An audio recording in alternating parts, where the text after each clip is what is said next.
శ్రీలత గారు సరదాగా మనం కొన్ని ఫోటోలు మీవి చూద్దామా సరదాగా అంటే గతంలో మీ ఫొటోస్ ఎలా ఉన్నాయి తర్వాత ఎలా ట్రాన్స్ఫర్మేషన్ అయింది మీ యాక్సిడెంట్ గతంలో ఎలా ఉంది ఇప్పుడు జస్ట్ ఫర్ ఫన్ మీకు కొన్ని చూపిస్తాను దాంట్లో అవేమీ తప్పుగా ఉన్నాయని కాదు బట్ ఇప్పుడంతా మీ ప్రతిదానికి నేను ఏది ఎప్పుడు ఎందుకు నుంచి ఎలా ఉన్నానో నాకు తెలుసు కాబట్టి నాకు ఇబ్బంది లేదు.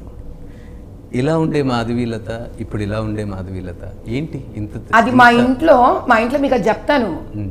నేను ఆ రోజు ముందు రోజు రాత్రి చాలా లేటుగా పడుకున్నాను, నైట్ డ్రెస్లో ఉన్నాను నేను. మా ఇంటికి ఒక అమ్మాయి వచ్చింది, ఆ అమ్మాయి RSS నుంచి వచ్చారు.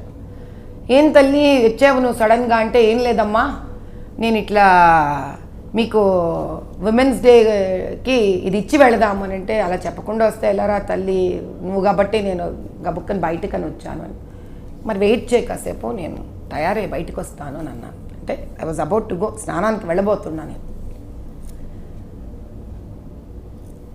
పొద్దున పూట మీ ఇంటికి ఎవరైనా వచ్చి డెఫినెట్లీ ఐ అగ్రీ కాబట్టి నేను వెంటనే వెళ్ళి ఒక జాకెట్ వేసుకొని మళ్ళీ పరిగెత్తుకుంటూ, మీరు ఇది తీసుకున్న అమ్మాయిని కూడా అడగండి అమ్మాయిని, ఎందుకంటే మీరు నన్ను అడగకూడదు, ఫస్ట్ మిమ్మల్ని అడగాలి. అడగకూడదు ఎందుకంటే నన్ను అడిగాక అమ్మాయిని అడిగారు అనుకోండి, నా ఇంటర్వ్యూ అమ్మాయి వినేసి ఉంటుంది, అది ధర్మం కాదు. కాబట్టి మీరు ఆ అమ్మాయిని అడిగి అది మీ దగ్గర పెట్టుకొని నన్ను అడిగి నాది అమ్మాయి ఇద్దరిది ఫ్లాష్ చేయండి. ఇది వదిలేద్దాం.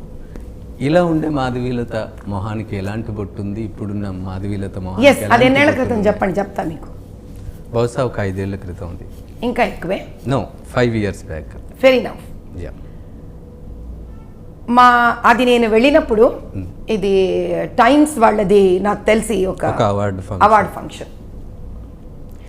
ఒక స్త్రీ, మీకు సతీ సావిత్రి, సతీ నర్మదా, వీళ్ళ కథలు మీకు ఎంత తెలుసు నాకు తెలీదు. మా నాన్నగారు ఈ కథలు చెప్పి నన్ను పెద్దదాన్ని చేశారు.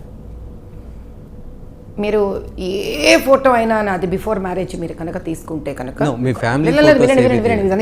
ఎందుకంటే మీరు చైనా ట్రిప్ వెళ్ళారు, మీ ఫ్యామిలీతో వెళ్ళారు.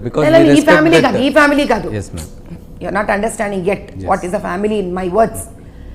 వివాహానికి ముందు నేను కాలేజీకి వెళ్ళినా, డాన్స్ ప్రాక్టీసెస్కి వెళ్ళినా, ఎక్కడ వెళ్ళినా నేను ఎప్పుడు నా జుట్టుని వదులుకోను.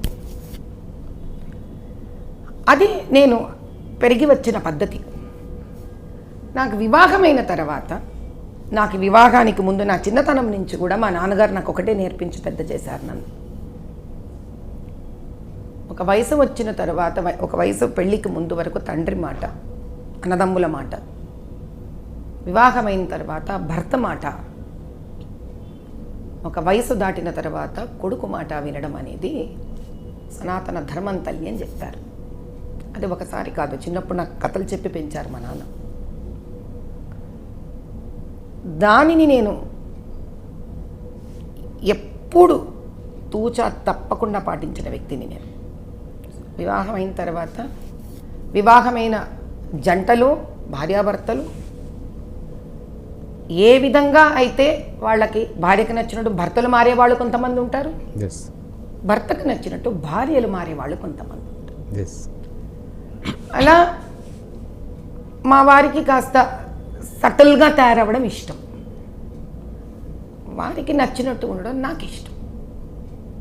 ఇది ధర్మము, ఇది సనాతనము, అది మా వారికి నచ్చినట్టు ఉండడం.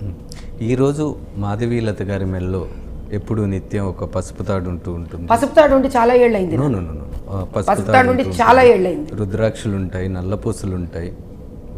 ఆమెను చూస్తే ఒక అమ్మవారిని చూసిన ఫీల్ కలుగుతుంది, అవుట్ఫిట్ అంతా చూస్తే. కానీ ఇక్కడున్న మాధవీలత మెడలో ఏం లేదు కదండి. చాలా పొరపాటు పడ్డారు. మీకు ఆ బ్లౌజు, ఆ జుట్టు మధ్యలో మీకు కనిపించట్లేదు. అక్కడ పసుపు తాడు ఉంది, అక్కడ నల్ల పూసలు ఉన్నాయి, మెడకు నల్ల పూసలు లేవు అక్కడ, అంతే. ఎందుకంటే మీకు ఎగ్జాక్ట్లీ అదే చెప్తున్నాను నేను. అక్కడ ఉన్న మాధవీలత ఎవరైతే ఉన్నారో ఆ వయసుకి ఇంకా బహుశా ఇది 2 ఏళ్ల క్రితం కాదు. 2 years కాదు. మీరు పాత బయోడేటా తీసుకుంటే అప్పటికప్పుడు తయారైంది కాబట్టి మీరు అది ఇంకా ఇప్పుడు నేను మొన్న మా వాళ్ళకి అదే చెప్పాను, బాబు బయోడేటాలో రీసెంట్లీ అని రాసేది ఏ రీసెంట్లీ రా బాబు, 7 ఏళ్ళు అయింది అది యాక్చువల్లీ చేసి. 7 years. 7 years. Okay. 7 years back. Okay. ఇకపోతే ఫన్నీగా ఒక మీరు గతంలో కదా దానికి నేను ఆన్సర్ ఇవ్వనివ్వండి. మీరు We should చెప్పారు leave it కదా, abruptly. so, yeah. ఈ రోజు ఈ మాధవీలత ఇలా ఎందుకు ఉందంటే నాకు ఒకటే అర్థమైంది. ఏమర్థమైంది అని అంటే,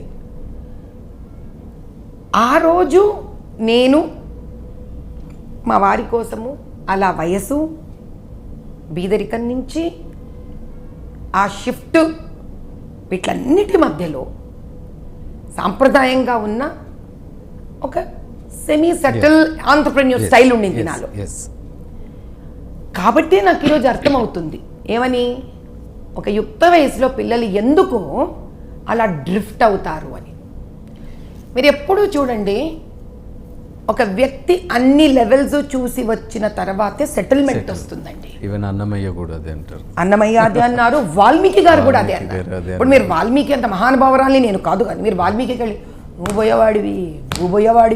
పోయేవాడివి అన్నారు అనుకోండి, వాల్మీకి ఏమంటాడు? మేము ఎప్పటికీ ఒప్పుకుంటాం, మొదటి నుంచి కూడా మాధవీలత గారికి సామాజిక స్పృహ ఉంది అంటంలో నో డౌట్, అందరం ఒప్పుకుంటాం. కానీ ఆ సామాజిక స్పృహ కాస్త ఏమైందంటే ఒక పార్టీని ఇంప్రెస్ చేయడానికి ఆమె అవుట్ఫిట్ మార్చుకునే స్థాయికి వెళ్ళిపోయింది, ఆమె యాక్సెంట్ మార్చుకునే స్థాయికి వెళ్ళిపోయింది, ఆమె అలవాటు మార్చుకునే స్థాయికి వెళ్ళిపోయింది అనే విమర్శలు వస్తున్న నేపథ్యంలో మిమ్మల్ని మేము ఇంతలా మీరు అడుగుతున్న ప్రతి ప్రశ్న సబబే, ప్రజలు అడుగుతున్న ప్రతి ప్రశ్న సబబే. వాళ్ళ ప్రశ్నలని సబబుగా ఉన్నాయి అని అర్థం చేసుకునే స్థాయికి ఈరోజు నేను రాగలగడమే నా జీవన ప్రయాణం. అర్థమైందా నాయన?